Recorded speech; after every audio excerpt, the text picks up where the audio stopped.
تمام پادری صاحبان، الہیات کے طلباء اور پوری دنیا کے ایمانداروں کے لیے جو آسمان کی بادشاہی اور ابدی زندگی کی امید رکھتے ہیں، آپ سے مل کر خوشی ہوئی۔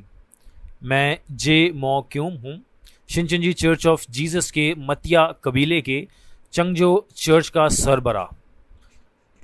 میں آپ سب کو شنچنجی آن لائن سیمینار باب کے لحاظ سے پرانے اور نئے عہد نامے کے مکاشفہ میں شرکت کرنے کے لیے تہ دل سے خوش آمدید کہنا چاہتا ہوں۔ آج ہم جس کلام کو دیکھیں گے وہ خدا کی دوسری آمد اور دنیا کے آخر کی نشانیوں کے حوالے سے انٹرمیڈیٹ کا سبق ہوگا۔ مرکزی حوالہ متی 24 باب اور یوحنا 8 باب کے مندرجات سے ہوگا۔ آج کے کلام کے ذریعے میں امید کرتا ہوں کہ یہ آپ کے لیے ایک بابرکت وقت ہوگا کہ آپ دوسری آمد کے زمانے کے آخر میں خدا اور یسوع کی مرضی کو واضح طور پر سمجھ سکیں۔ اگر ہم متی 24 باب میں مرکزی حوالہ کو دیکھ رہے ہیں تو آئیے متی 23 باب کے ساتھ متی 24 باب کے تعلق کو دیکھیں۔ متی 23 باب پہلی آمد کے وقت جسمانی یروشلم کے واقعات کی بات کرتا ہے، تاہم متی 24 باب یسوع کی دوسری آمد اور دنیا کے آخر کے واقعات کی پیشن گوئی کرتا ہے اور روحانی یروشلم کی تباہی کی بات کرتا ہے، اور روحانی یروشلم خدا کے چنے ہوئے لوگوں کی کلیسیا ہے۔ اب آئیے متی 24 باب پر جائیں اور ایک ایک کر کے دیکھیں۔ سب سے پہلی سے تیسری آیت تک ہم دیکھتے ہیں کہ کس چیز نے یسوع کو متی 24 باب کا کلام کہنے کے لیے ترغیب دی۔ پہلی آیت میں جب یسوع ہیکل سے باہر گئے تو شاگرد ہیکل کی عمارتوں کی نشاندہی کرنے کے لیے باہر آئے۔ کہا جاتا ہے کہ یروشلم میں ہیکل کو تقریباً 46 سال تک تعمیر کیا گیا تھا، لیکن یسوع نے کہا کہ ہیکل کو تباہ کر دیا جائے گا۔ یروشلم کی ہیکل جسے تم دیکھ رہے ہو تباہ ہو جائے گی اور ایک پتھر بھی یہاں پر باقی نہیں رہے گا۔ جب یسوع کے شاگردوں نے یہ باتیں سنی تو وہ دوبارہ زیتون کے پہاڑ پر جمع ہوئے اور یسوع سے پوچھا کہ یہ باتیں کب ہوں گی اور تیرے آنے اور دنیا کے آخر کا نشان کیا ہوگا۔ یہاں پر یسوع نے شاگردوں کے سوالات اور چوتھی آیت سے شروع ہونے والے مواد کا جواب دیا۔ یسوع نے سب سے پہلے کیا جواب دیا؟ اس نے کہا کہ خبردار کوئی تمہیں دھوکہ نہ دے۔ وجہ یہ ہے کہ جب دنیا کا آخر ہوگا تو بہت سے لوگ یسوع کے نام پر آئیں گے اور بہتوں کو یہ کہہ کر دھوکہ دیں گے کہ میں مسیح ہوں۔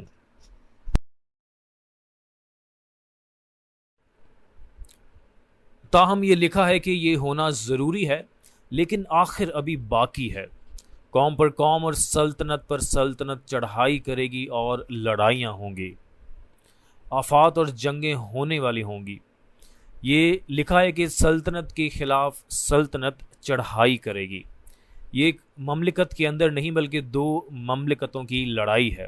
ٹھیک ہے، فی الحال یروشلم کی ہیکل کے سوال کا جواب دیا جا رہا ہے۔ پھر بادشاہی کے بارے میں، ان میں سے ایک خدا کی بادشاہی ہے یروشلم۔ یہ روحانی یروشلم ایمانداروں کا خیمہ ہے، یعنی خدا کی کلیسیا۔ پھر خدا کی بادشاہی یروشلم کے خلاف کون سی مملکت لڑتی ہے؟ وہ بادشاہی جو روحانی یروشلم کے خلاف لڑے گی وہ شیطان کی بادشاہی ہوگی۔ یہ وہ فرقہ ہے جس کا تعلق شیطان سے ہے۔ بائبل خدا کی بادشاہی اور شیطان سے تعلق رکھنے والے لوگوں کے بارے میں کیا کہتی ہے؟ ہم بائبل کے پرانے اور نئے عہد ناموں میں یروشلم خدا کی بادشاہی کس کے خلاف لڑتے ہوئے دیکھ کر معلوم کر سکتے ہیں؟ وہ بابل کی بادشاہی کے خلاف لڑے۔ ٹھیک ہے، یہاں تک کہ پرانے عہد نامے میں جسمانی یروشلم خدا کی بادشاہی جسمانی بابل کے ذریعے تباہ و برباد ہو گئی تھی. اس مسیح کی دوسری آمد کے وقت خدا سے تعلق رکھنے والا فرقہ تمثیلی طور پر یروشلم کے طور پر قائم کیا گیا تھا، اور شیطان سے تعلق رکھنے والا فرقہ جس نے اس کے خلاف جنگ لڑی تھی تمثیلی طور پر بابل کے طور پر دنیا کی ایک بادشاہی ہے. اگرچہ متی 24 باب میں یہ نہیں لکھا ہے کہ یہ کون سی بادشاہی ہے، آپ اسے مکاشفہ کی کتاب میں تلاش کر سکتے ہیں جس میں یسوع مسیح کی دوسری آمد کے واقعات کو تفصیل سے درج کیا گیا ہے. مکاشفہ 13 باب میں ہم خیمے کو دیکھ سکتے ہیں، یعنی آسمان کو. اسے آسمان کی بادشاہی کہا جاتا ہے کیونکہ یہ خدا کی بادشاہی ہے جو اسے تمثیلی یروشلم بناتی ہے. یہ لکھا ہے کہ 7 سر اور 10 سینگ والا حیوان اس بادشاہی میں داخل ہوگا اور مقدسوں کے خلاف جنگ کرے گا اور ان کو فتح کرے گا. متی 24 باب اور لوکا 21 باب میں اس خیمے یا آسمان کو جہاں مقدسین رہتے ہیں یروشلم کہا گیا ہے. خدا کی بادشاہی اور 7 سر اور 10 سینگ والا حیوان جو اس میں داخل ہوتا ہے اور جنگ کرتا ہے مکاشفہ 17 باب میں بابل کہلاتا ہے. حال ہی میں ہم نے تباہ کن خبریں سنی ہیں کہ دنیا میں ایک ملک دوسرے ملک کے ساتھ جنگ کی حالت میں ہے. تاہم آج کے اہم حوالہ میں متی 24 باب میں یسوع مسیح کی دوسری آمد کے وقت کی جنگ تمثیلی یروشلم یعنی خدا کے چنے ہوئے لوگوں اور بابل کی غیر قوموں کے فرقے شیاطین کے فرقوں کے درمیان جنگ ہے. یہ بندوقوں، تلواروں یا میزائلوں کی جنگ نہیں ہے، بلکہ یہ ایک مذہب کے اندر جنگ، نظریات کی روحانی جنگ ہے. یہ بھی لکھا ہے مختلف جگہوں پر قحط اور زلزلے آئیں گے کیونکہ روحانی بابل کے ساتھ جنگ میں روحانی یروشلم پر قبضہ کر لیا گیا تھا. خدا کے کلام کی تبلیغ کرنا ناممکن تھا جو اس صورتحال کو روحانی قحط بنا دیتا ہے. نیز لوگوں کے دل کی زمین کی طرح لرزنے کی وجہ سے یہ بھی لکھا ہے کہ یہ زلزلے آئیں گے جو کہ روحانی ہیں. یہ لکھا ہے کہ یہ سب جننے کی درد کا آغاز ہے. ٹھیک ہے، اس وقت وہ ظلم و ستم کے حوالے کر کے موت کے گھاٹ اتار دیے جائیں گے، اور اس تمثیلی یروشلم میں وہ جگہ جہاں وہ مارے جائیں گے وہ ایک دوسرے سے دھوکہ اور نفرت کریں گے. لہٰذا ہم دیکھ سکتے ہیں کہ یہ یروشلم کتنا بگڑ گیا ہے، اور بدکاری کے بڑھنے سے اکثر لوگوں کی محبت ٹھنڈی پڑ جائے گی. بس جو لوگ آخر تک ثابت قدم رہیں گے وہ نجات پائیں گے. اگر یہ چیزیں اس یروشلم کے ساتھ ہوئیں تو کون تباہ ہوگا؟ یہ بدعنوان یروشلم تباہ ہو جائے گا. ٹھیک ہے، تو پھر جیتے گا کون؟ بابل، مخالف شیطان کی بادشاہی جیت جائے گی. بالاخر یروشلم خدا کی بادشاہی بابل کے خلاف جنگ میں شکست کھائے گا، اور ایک پتھر دوسرے پر نہیں چھوڑا جائے گا بلکہ سب تباہ ہو جائیں گی. اور بادشاہی کی اس خوشخبری کی منادی پوری دنیا میں تمام قوموں کے لیے گواہی کے طور پر کی جائے گی، اور اس کے بعد خاتمہ ہوگا. دوسرے الفاظ میں کیا اس کا مطلب یہ ہے کہ جب تک اس کی تبلیغ پوری دنیا میں نہ کر دی جائے ایسا کچھ نہیں ہوگا؟ اس کے برعکس جب ساری دنیا میں اس کی تبلیغ کی جاتی ہے تو یہ پیشن گوئی کی باتیں ہیں جو پوری ہوں گی. اس وقت کیا ختم ہوگا؟ روحانی یروشلم کیا ختم ہوتا ہے؟ یہ اس دنیا کی قوموں کا خاتمہ نہیں ہے، بلکہ یہ روحانی اسرائیل کا خاتمہ ہے جو کبھی خدا سے تعلق رکھتا تھا. لوگ اس جنگ کو دنیا کی جسمانی جنگ سمجھتے ہیں اور اسے دنیا کا خاتمہ سمجھتے ہیں، لیکن بابل کے ساتھ روحانی جنگ شیطان کی بادشاہی کے خلاف جنگ ہے، اور نتیجہ تمثیلی یروشلم یعنی خدا کی ہیکل کی تباہی ہے. اگر ہمارے ساتھ ایسا ہو جائے تو ہمیں کیا کرنا چاہیے؟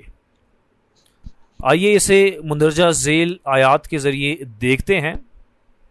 ہم متی 24 باب اس کی 15 تا 16 آیات کو مل کر ایک ساتھ پڑھیں گے۔ پس جب تم اس اجاڑنے والی مکروہ چیز کو جس کا ذکر دانیل نبی کی معرفت ہوا مقدس مقام میں کھڑا ہوا دیکھو، پڑھنے والا سمجھ لے، تو جو یہودیہ میں ہوں وہ پہاڑوں پر بھاگ جائیں۔ آمین۔ دانیل نبی کی معرفت، وہ اجاڑنے والی مکروہ چیز مقدس مقام میں کھڑی ہوتی ہے۔ مقدس مقام سے مراد روحانی یروشلم خدا کی ہیکل ہے، اور اجاڑنے والی مکروہ چیز بابل کی بادشاہی ہے جو اس یروشلم کو تباہ کرنے والی ہے۔ یہ دیکھ کر کے مقدس مقام پر تباہی کھڑی ہے، تباہ کرنے والوں نے جنگ کی اور فتح مند ہو کر مقدس مقام پر قبضہ کر لیا۔ پھر اس وقت لوگوں کو کیا کرنا ہے؟ جی ہاں، یہ درست ہے، پہاڑوں کی طرف بھاگنا چاہیے۔ متی 24 باب اس کی 37ویں آیت اور لوکا 17 باب اس کی 26 تا 30 آیات میں یہ بھی کہا گیا ہے کہ خداوند کی واپسی کا وقت نوح اور لوط کے دنوں جیسا ہوگا۔ نوح کے زمانہ میں کشتی بالاخر کوہ ارارات پر ٹھہرتی ہے اور وہ لوگ بچ جاتے ہیں، یہاں تک کہ لوط کے زمانہ میں جب آگ کے ذریعے عدالت ہوتی ہے تو انہیں پہاڑوں کی طرف بھاگنے کو کہا جاتا ہے۔ بالکل اسی طرح خداوند کی دوسری آمد پر کیا نجات پانے کا واحد راستہ پہاڑوں کی طرف بھاگنا نہیں ہے؟ چونکہ یہ پہاڑ نجات کا پہاڑ ہے اور پناہ گاہ ہے، اس لیے ہمیں معلوم ہونا چاہیے کہ یہ پہاڑ کیسا ہے اور یہ پہاڑ کہاں ہے تاکہ ہم بچ سکیں۔ کیا یہ ماؤنٹ ایورسٹ ہے جو دنیا کا سب سے اونچا پہاڑ ہے؟ نہیں، ہمیں بائبل میں سے جوابات تلاش کرنے چاہیے۔ مکاشفہ 14 باب میں کوہ سیون ظاہر ہوتا ہے۔ سیون پہاڑ پر خدا کا تخت وہاں ہے، یسوع وہاں ہے اور خدا کا خاندان وہاں جمع ہے۔ یسوع کی دوسری آمد کے وقت جس پہاڑ پر ہمیں بھاگنا ہے وہ پہاڑ کوہ سیون ہے۔ فطری طور پر جس طرح یروشلم مقدس مقام اور بابل جو اجاڑنے کا سبب بنتا ہے، یہ دنیا کی جسمانی قومیں نہیں ہیں، یہ پہاڑ بھی دنیا کا جسمانی پہاڑ نہیں ہے۔ یسایہ 60 باب اس کی 14 آیت میں یہ لکھا ہے کہ خدا کے چرواہے کو سیون کہا جاتا ہے۔ ذکریہ 2 باب اس کی 7ویں آیت میں جو بچ نکلے اور بابل سے باہر آئے انہیں سیون کہا جاتا ہے۔ لہٰذا یہ خدا کی نئی بادشاہی ہے اور نئے لوگ ہیں جو اس جگہ جمع ہوئے جہاں خدا ہے جو سیون کہلاتا ہے۔ اس کے علاوہ یسوع نے کہا کہ جب مقدس مقام پر اجاڑنے والی مکروہ چیز کو دیکھو تو کوئی بھی کوٹھے سے کچھ لینے کے لیے نیچے گھر میں نہ جائے، اور کوئی بھی کھیت سے اپنا کپڑا لینے کے لیے پیچھے نہ مڑے۔ یہاں وہ اس کی بات کرتا ہے جو کوٹھے پر ہیں۔ کوٹھے پر ہونے کا کیا مطلب ہے؟ جب آپ چھت پر جاتے ہیں تو آپ کیا دیکھتے ہیں؟ کیا یہ آسمان نہیں ہے؟ پس جس کا تعلق آسمانی باپ سے ہے وہ سامان لینے کے لیے نیچے نہیں جاتا، کیونکہ وہاں وہی لوگ ہیں جو اس گھر کو اجاڑتے ہیں۔ پس جو لوگ کوٹھے پر ہیں وہ نئے چنے ہوئے لوگ ہیں جو خدا سے تعلق رکھتے ہیں، جو مقدس مقام سے نکل رہے ہیں جہاں تباہ کرنے والے موجود ہیں۔ اور اس کے علاوہ گھر کی چیزوں سے مراد دیگر تباہ کرنے والے ہیں۔ دوسرے الفاظ میں حرام کاری کی میں، نیک و بد کی پہچان کا پھل، یہ چیزیں مراد ہے۔ اور یہ کہا گیا ہے کہ وہ دن حاملہ خواتین اور دودھ پلانے والی ماؤں کے لیے کتنا خوفناک ہوگا۔ وہ کون ہوں گے جو بچے پیدا کریں گے اور کون ان کو پالے گا؟ یہ سمجھنا آسان ہے اگر ہم پولوس رسول کی بات پر غور کریں۔ پہلا کرنتھیوں 3 باب اس کی دوسری آیت میں بیان کیا گیا ہے کہ پولوس دودھ پلا رہا ہے، لیکن پولوس رسول ایک عورت نہیں ہے تو وہ کیسے دودھ پلا سکتا ہے؟ گلتیوں 4 باب اس کی 19ویں آیت میں کہا گیا ہے کہ پولوس درد ذا میں مبتلا تھا۔ ظاہر ہے پولوس رسول ایک آدمی تھا، تو اسے جنم دینے میں پریشانی کیسے ہو سکتی ہے؟ لہٰذا یہ جسمانی بات نہیں بلکہ روحانی بات ہے۔ دودھ پلانے کا مطلب ہے انہیں روحانی دودھ، روح کی غذا، خدا کا کلام کھلانا۔ نیز جس طرح ایک عورت مرد سے بیج حاصل کرتی ہے اور ایک بچے کو جنم دیتی ہے، تمثیلی طور پر یہ ایک چرواہے کی طرح ہے جو خدا سے کلام کا بیج حاصل کرتا ہے اور کلیسیا کو جنم دیتا ہے اور اس کی پرورش کرتا ہے۔ وہ جو حاملہ ہیں اور جو دودھ پلا رہے ہیں وہ روحانی یروشلم کے چرواہے ہیں۔ یروشلم کے چرواہے بابل کے خلاف جنگ ہار چکے تھے اور دشمن وہیں کھڑا تھا، اس لیے وہاں وہ لوگ تھے جنہیں افسوس ہوا اور یہ ان کے لیے ایک خوفناک بات تھی۔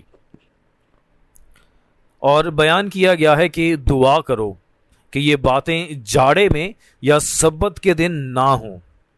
اس کا مطلب یہ ہے کہ جاڑے یا سبت کے دن آدمی کو چوکنا رہنا چاہیے، آرام نہیں کرنا چاہیے اور تباہ کرنے والوں سے بھاگنا چاہیے۔ اس وقت کہا گیا ہے کہ جہاں دنیا کی ابتدا سے لے کر آج تک اتنی بڑی مصیبت نہ آئی اور نہ کبھی آئے گی۔ ٹھیک ہے، یہاں دنیا کی ابتدا یا تخلیق سے مراد وہ وقت ہے جب دنیا کی بنیاد رکھنے کے بعد روحانی یروشلم کی تخلیق ہوئی تھی۔ دوسرے الفاظ میں، اس یروشلم کی تخلیق کے بعد یروشلم کو تباہ کرنے والوں نے تباہ کر دیا، بادشاہی اور کلیسیا دونوں کو چھین لیا۔ اتنی بڑی مصیبت کے دن کبھی نہیں آئے۔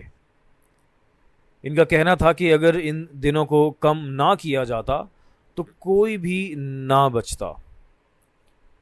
یہ وہ دور تھا جس کے دوران یروشلم بابل کے ہاتھوں تباہ ہو جائے گا۔ پرانے عہد نامے میں یروشلم کو 70 سال تک بابل نے تباہ کیا۔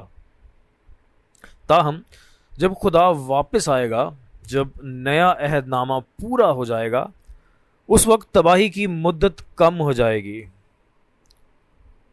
مکاشفہ 13 باب پر جائیں جو کہ مرکزی حوالے کے مواد سے ملتا جلتا ہے۔ وہاں تباہی کی مدت کو کم کر کے 42 مہینے کر دیا گیا تھا۔ تباہی کی مدت کو اس طرح مختصر کرنے کی وجہ یہ ہے کہ چنے ہوئے لوگوں کو جسمانی طور پر بچایا جائے۔ درج ذیل الفاظ تنبیہ کے الفاظ تھے۔ یہ کہا گیا ہے کہ یہاں تک کہ اگر کوئی کہتا ہے کہ مسیح یہاں ہے یا وہاں ہے تو ہم اس کا یقین نہ کریں۔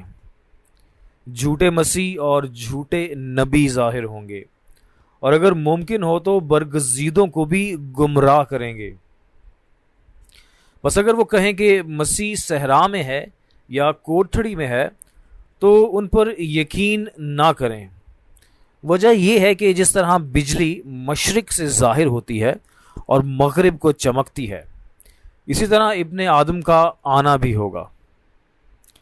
اگر یسوع جسم میں آتا ہے تو وہ یہاں اور وہاں چمکتا نہیں آئے گا۔ ٹھیک ہے، بائبل میں یہ کہا گیا ہے کہ روح بجلی کی طرح حرکت کرتی ہے، اور چونکہ یسوع دوسری آمد پر روح کے طور پر آتا ہے تو بیان کیا گیا ہے کہ وہ بجلی کی چمک کی طرح آئے گا۔ اس لیے اگر کوئی کہے کہ یسوع جسمانی طور پہ یہاں ہے یا وہاں ہے تو دھوکہ نہ کھاؤ۔ اس کے بعد ہم 29 تا 31 آیات پڑھیں گے۔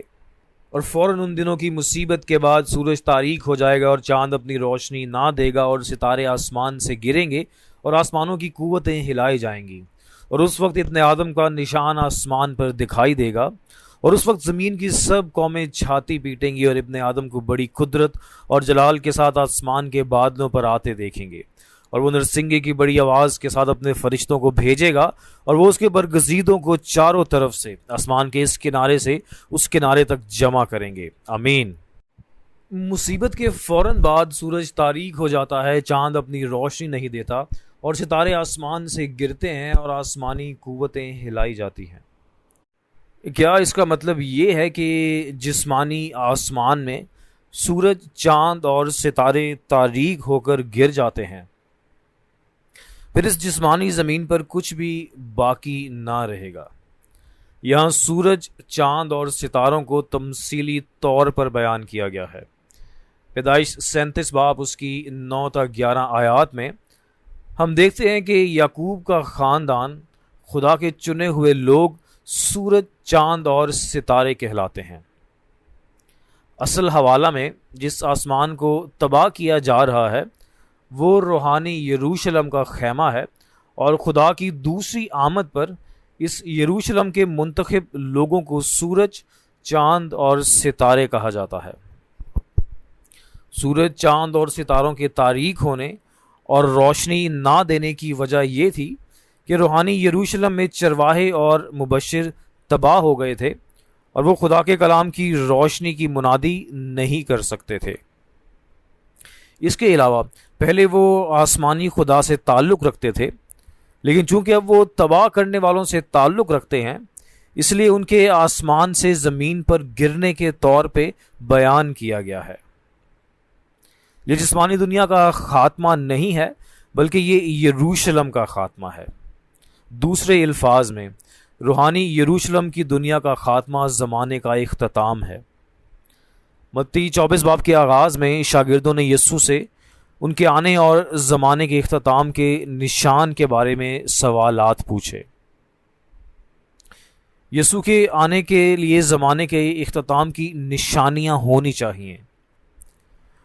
اس وقت یہ کہا گیا ہے کہ قوم پر قوم اور سلطنت پر سلطنت چڑھائی کرے گی، اور یہ یروشلم خدا اور بابل کے فرقے، شیطان سے تعلق رکھنے والے فرقوں کے درمیان جنگ تھی، اور بابل نے یروشلم کو تباہ کر دیا۔ ان باتوں سے ہمیں پتہ چلتا ہے کہ یہ چیزیں یسوع مسیح کی دوسری آمد کے وقت ہونی چاہیے۔ لہذا سورج، چاند اور ستاروں کے تاریک ہونے کے بعد وہ یسوع کو اپنی طاقت اور بڑے جلال کے ساتھ بادلوں پر آتے ہوئے دیکھیں گے، اور یہ کہا گیا ہے کہ وہ اپنے فرشتوں کو نرسنگے کی بلند آواز کے ساتھ بھیجتا ہے، اور وہ چنے ہوئے لوگوں کو آسمان کے ایک سرے سے دوسرے سرے تک چاروں اطراف سے جمع کریں گے۔ تو فرشتوں کے منتخب لوگوں کو جمع کرنے کی کیا وجہ ہے؟ وہ بیج جو پہلی آمد پر بویا گیا تھا، متی 13 باب کے مطابق وہ پک کر پہلا پھل بنتے ہیں، جو مکاشفہ 14 باب میں کاٹا جاتا ہے، اور وہ مکاشفہ 7 باب میں 12 قبیلوں کی تخلیق کے لیے مہر بند کیے جاتے ہیں۔ متی 8 باب اس کی 11 تا 12 آیات میں بیان کیا گیا ہے کہ جن کی کٹائی نہیں کی جاتی وہ بادشاہی کے فرزند باہر اندھیرے میں پھینک دیے گئے ہیں، اور جن کی کٹائی کی جاتی ہے یہ وہ ہیں جو مشرق اور مغرب سے آتے ہیں اور آسمان کی بادشاہی میں اپنی جگہیں لیتے ہیں۔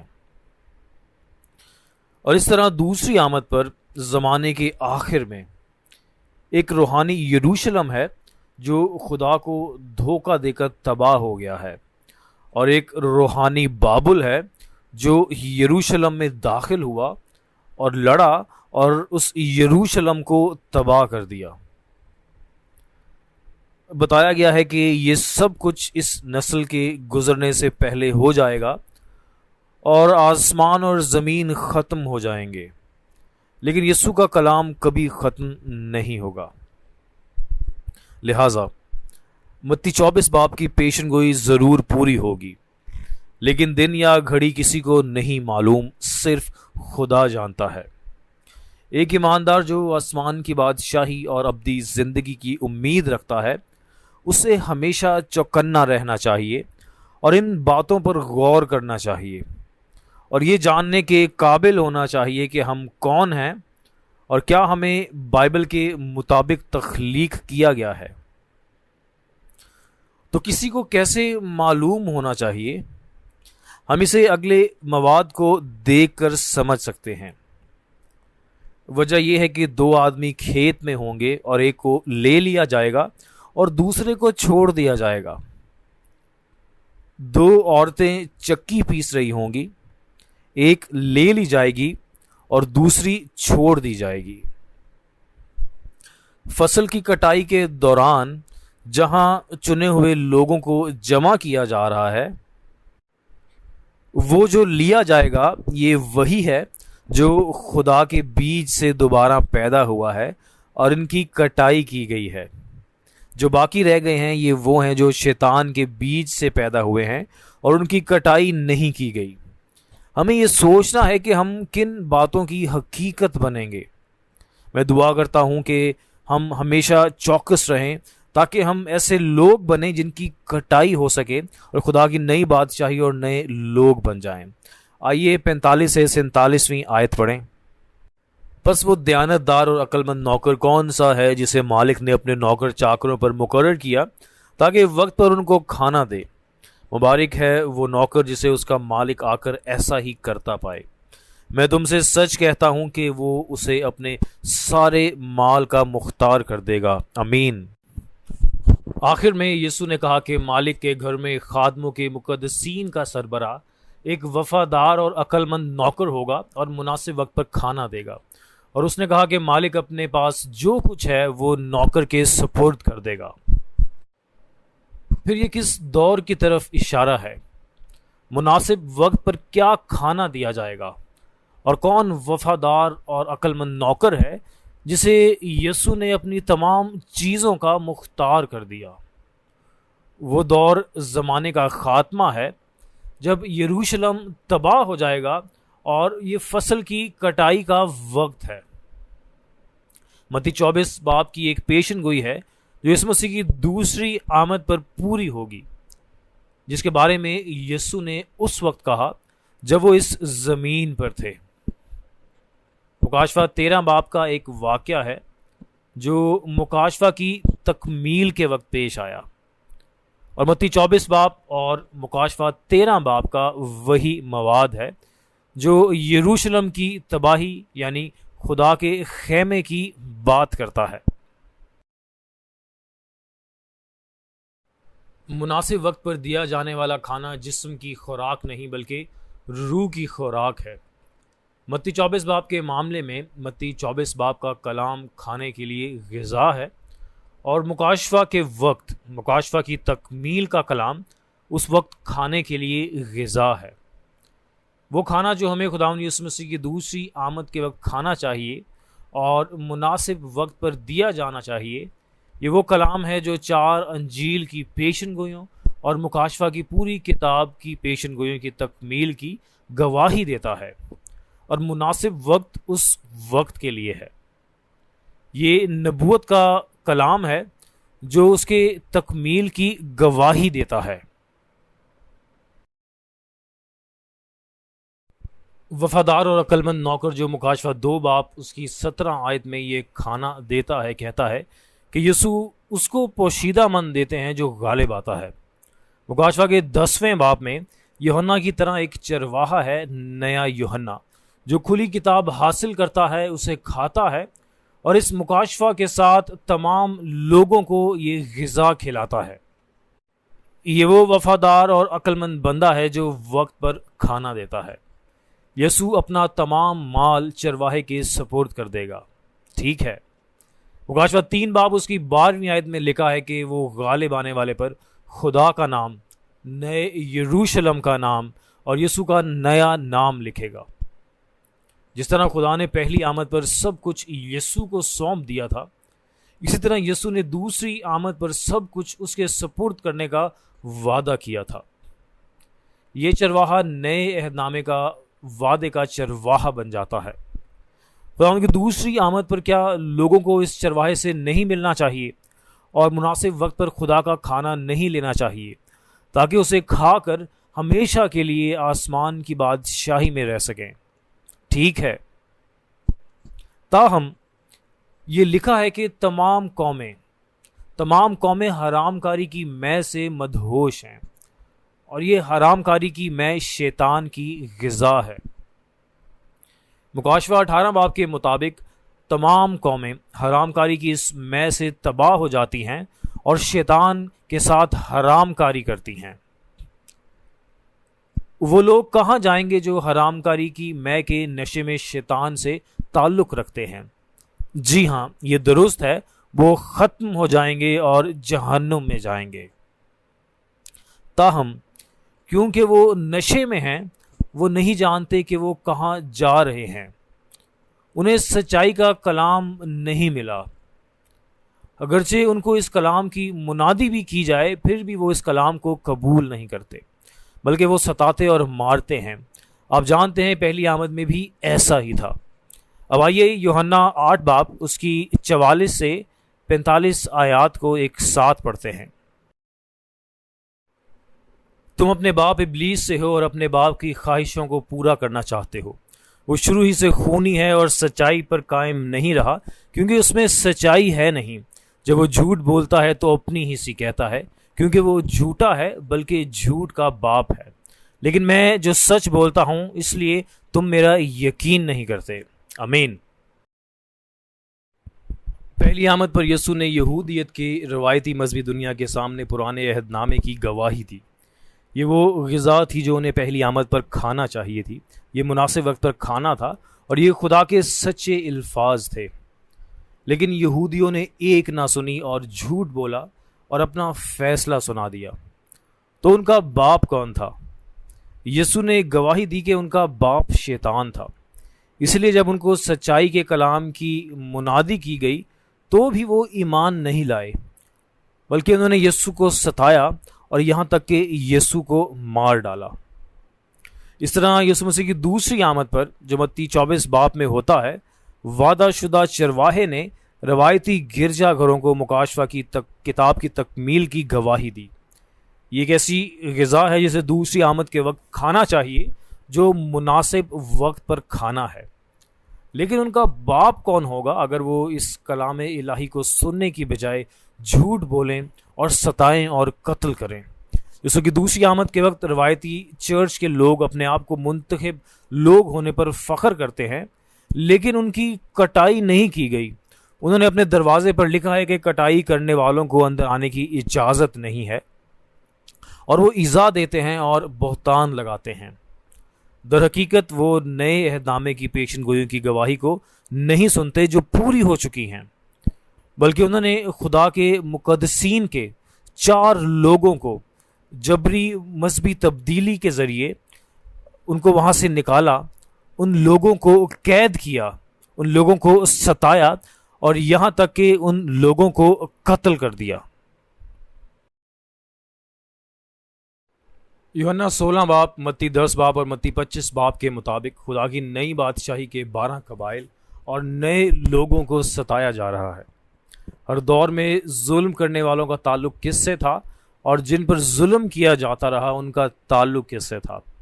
یہاں تک کہ 2000 سال پہلے روایتی یہودیت نے یسوع کو ستایا، اور آج بھی یہ روایتی گرجا گھر ہیں جو خدا کی نئی بادشاہی کے 12 قبائل کو ستا رہے ہیں۔ ہمیں یسوع کے کلام پر غور کرنا چاہیے اور سوچنا چاہیے، کیا میں ظلم و ستم کا کام کر رہا ہوں، یا میں وہ ہوں جس کو ستایا جا رہا ہے؟ کیا میری کٹائی کی گئی ہے، یا میں وہ شخص ہوں جس کی کٹائی نہیں کی گئی؟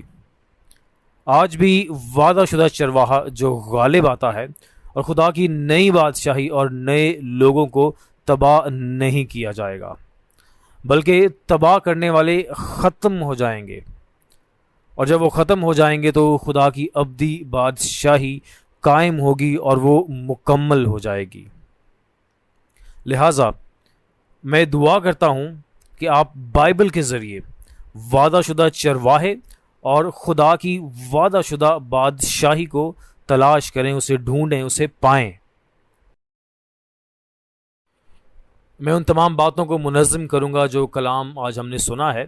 متی 23 باب پہلی آمد کے وقت جسمانی یروشلم کے بارے میں ہے، اور متی 24 باب یسوع مسیح کی دوسری آمد کے وقت روحانی یروشلم کے بارے میں ہے۔ وہ واقعہ جو خداوند کی دوسری آمد پر ہوگا، وہ یروشلم خدا کی بادشاہی اور بابل شیطان کی بادشاہی کے درمیان جنگ ہوگی۔ یروشلم تباہ ہو جائے گا اور ختم ہو جائے گا، اور اس طرح وہاں کوہ سیون ہے جس پر نجات کے لیے بھاگنا چاہیے۔ یہ پہاڑ خدا کی نئی بادشاہی اور نئے لوگوں کے 12 قبیلے ہیں۔ اس وقت چونکہ وفادار اور عقل مند نوکر مناسب وقت پر کھانا دیتا ہے، ہمیں چرواہے کو تلاش کرنے کی ضرورت ہے جو نیا یوحنا ہے، جس کا نئے عہد نامہ میں وعدہ کیا گیا ہے۔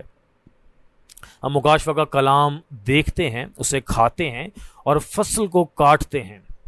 آئیے روایتی یہودیت کی طرح نہ بنے جہاں سچائی کی تبلیغ کی جا رہی تھی پر انہوں نے اس کا یقین نہیں کیا بلکہ انہیں ستایا۔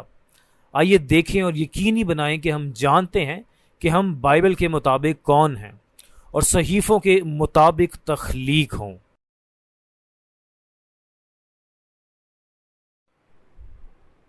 اگلی بار ایک لیکچرر جو مجھ سے بہتر پیغام کو شیئر کرنے کے قابل ہوگا وہ آئے گا اور انٹرمیڈیٹ سبق نمبر 11 متی 25 باب کے مرکزی حوالہ کے ساتھ برا کی شادی کی ضیافت اور چراغ اور تیل کے کلام کی گواہی دے گا۔ اگلی بار آپ کو دوبارہ دیکھنے کے منتظر رہیں گے، اور آخر میں یہ اعلان کر کے ختم کروں گا کہ ہم ایک ہیں اور ہم خدا اور یسوع میں نسلوں، قوموں اور مذاہب سے بالا تر ہیں۔ ہم ایک ہیں۔ آئیں سب مل کر دعا کریں۔ اے باپ خدا، ہم آپ کا شکر ادا کرتے ہیں، ہم خلوص دل سے اس فضل کے لیے آپ کا شکر کرتے ہیں جو آپ نے اس وقت ایک ساتھ پاس صاحبان، الہیات کے طالب علموں اور مومنین اور خدا اور یسوع کے ساتھ ہم سب کو شنچن جی کے آن لائن سیمینار میں آپ کے کلام سننے کے لیے عطا کیا۔ دنیا میں چونکہ مکاشفہ اور پرانے اور نئے عہد ناموں کی گواہی دی جا رہی ہے، کون، کیا، کہاں، کب، کیوں اور کیسے کے اصولوں کے مطابق ہمیں دیکھنے کے لیے آنکھیں عطا کر، سننے کے لیے کان عطا کر اور سمجھنے کے لیے دل عطا فرما، تاکہ ہم آپ کے کلام کے مکاشفہ کی ہدایات پر چلیں اور آپ کے ساتھ اور آپ کی بادشاہی کے ساتھ ہمیشہ تک سکونت کر سکیں۔ ہم دعا کرتے ہیں کہ آپ ہمیں صحت مند اور مضبوط روح اور جسم میں رکھیں۔ ہم یہ تمام باتیں یسوع کے نام پر مانگتے ہیں، آمین۔ آخر تک سننے کا بہت شکریہ۔